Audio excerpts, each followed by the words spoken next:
Hello whiskey lovers, I hope you are all well. I am Dan with the first whiskey review in 2021.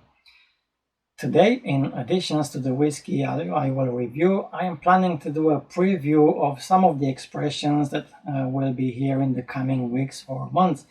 And I will try to bring a range as wide as possible, from delicate floral or sherry rich whiskies to smoked peated whiskies, from the standard whiskey we find anywhere to limited editions, from the classic 40% ABV to the cask strength ones, some of them being over 60% ABV. Some of them have already been opened, tasted and marked in my notebook. Some are still waiting to be opened. So that being said, I don't want to waste any more time. You know, time is money, and let's go. They will not necessarily be reviewed in the same order as you will see them today, but one thing is certain. On Tuesday, January the 12th, as an extra review, which will be in both Romanian and English, I will have a truly special whiskey to which I will pay my respects. Respect for the fact that he will be patiently waited for me for 40 years. So remember, January the 12th, 40 years for a 40 years old single malt Scotch whiskey. So what else will I review here? Old Putney, 12 years old, Highland whiskey, entirely aged in bourbon casks.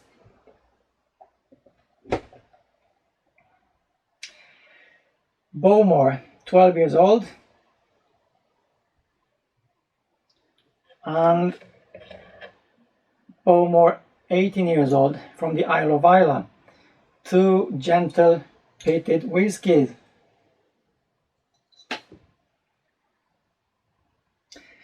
Aberlour, 12 years old, double cask, Speyside whiskey, matured in both traditional oak and sherry oak.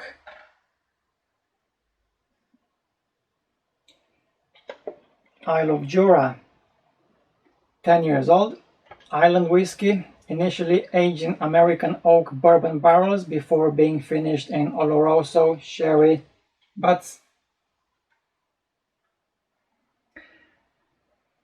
Glenfarclas, 25 years old, and Glenfarclas 105, a superb cask strength whiskey.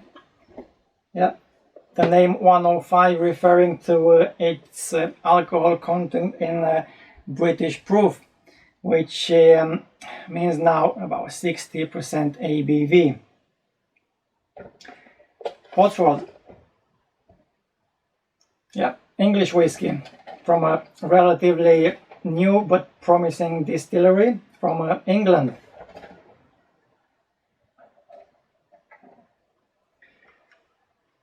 Balvenie, 17, 14 and 12 years old.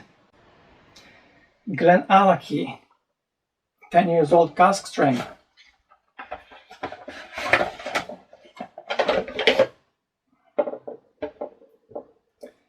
Yeah, a wonderful whiskey.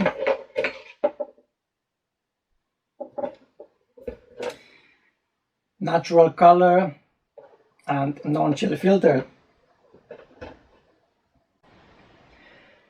The Macallan, 12 years old double cask, 15 years old double cask, and the famous 12 years old sherry cask. We all know the Macallan, and this 12 years old sherry cask is probably the most emblematic of their range. And I think I will do a sherry cask versus a double cask review. I shall see. Lafroig, 10 years old, cask strength, a peated, sweet, powerful whiskey. We also have a Col Isla, 12 years old, another classic from the Isle of Jura. And after that we're going to America, in Kentucky, to meet Buffalo Trace. And also in Tennessee for a Jack Daniel's single barrel.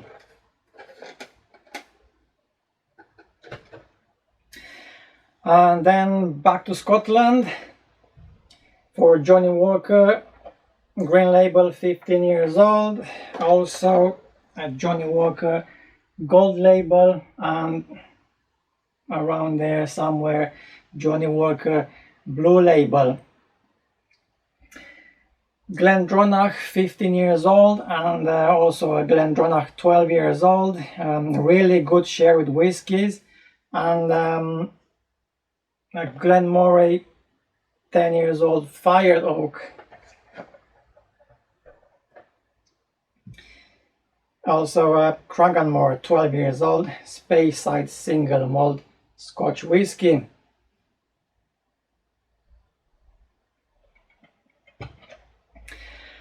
And on top of that, editions that have not yet been released, and once they will be available, I'll review them here for you. I will not forget about Octomore, Ardbeg, Springbank, the Lost Imperial Distillery. All of them will be here, and I'm waiting for suggestions from you in the comments. And today, because it is a new beginning, a new year, I have a symbolic name for the start in this new year. Jura Journey single malt Scotch whiskey from the Isle of Jura. Yeah.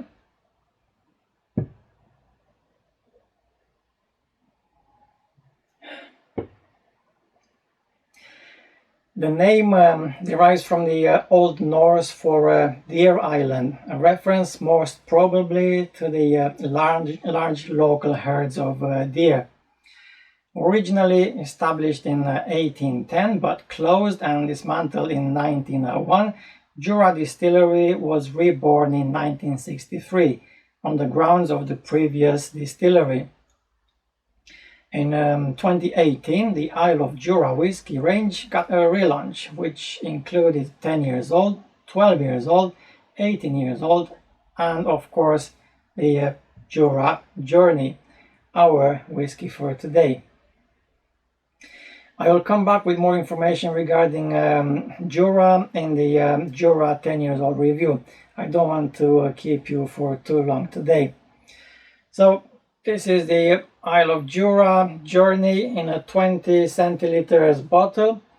You will find it in a 700 ml bottle as well for around 30 pounds or less.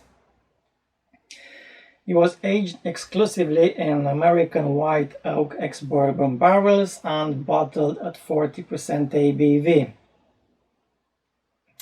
The color is light amber after the caramel was added. Yeah. On the nose,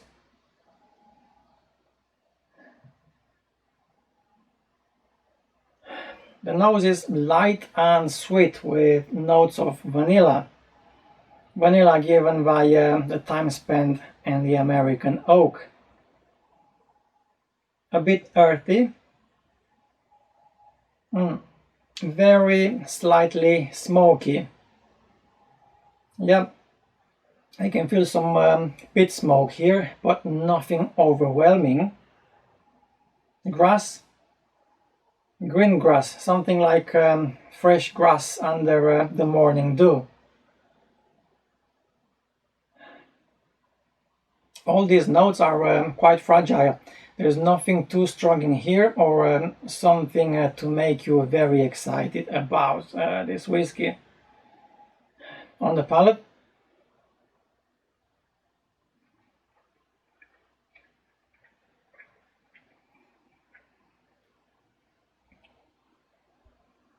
it is a little bit sharp. Notes of vanilla and oak, sweet, but with some bitterness at the same time. Just a touch of caramel, kind of watery, and a 40% ABV do not offer much.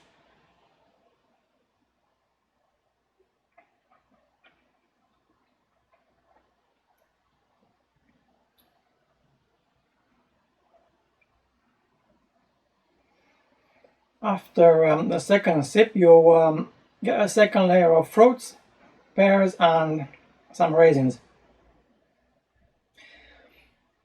The finish is medium, raw, and you can tell this is a fresh young whiskey. In 2 words, I will describe it as soft, peaty whiskey. I will give it a mark, and I don't know what to do with this whiskey.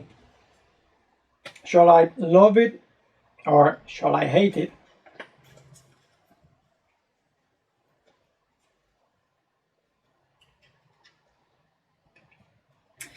Right. I will give it 7.9 out of 10. Right. It is drinkable, but nothing more.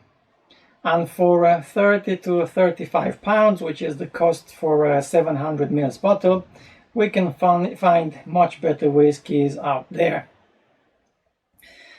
Right, any beginning has got an end. This is it for today. Don't forget to subscribe to this channel and touch the bell for notification. Thumbs up if you like it, and until next time, Slán Jura.